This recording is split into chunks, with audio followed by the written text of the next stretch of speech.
Jim, your bio states that the collectibles draws from your extensive experience in law, on the bench, and in the world of business. Talk about some of those experiences.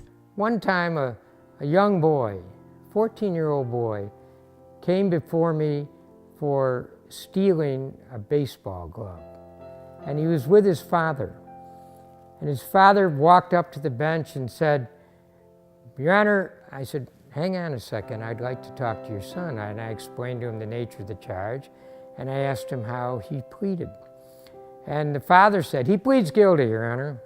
I want him to go to jail. He wants to go to jail and want to have him get what's coming to him." And I said, "Well, do you mind if I ask your son how he feels about this?" And he said, "You can ask him, Your Honor, but I'm telling you, he wants to plead guilty." I said, "I'll tell you what we're going to do. We're going to adjourn this case for a month. And during that month, you talk with your son, and I'll see you back here in a month, and you tell me what you talked about." And the man said, "You can't do that." And I said, "Well, actually, I can.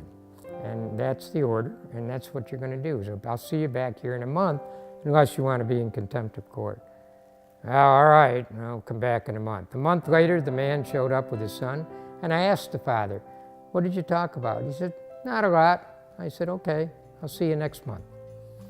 And he said, "I've got to come back again." I said, "In 30 days. 30 days later, I asked the father, "What did you talk about?" "Well, not a lot, but we did talk a little bit about how my son's doing, but you know, we didn't really have that much to say." And I said, "I understand. I'll see you next month."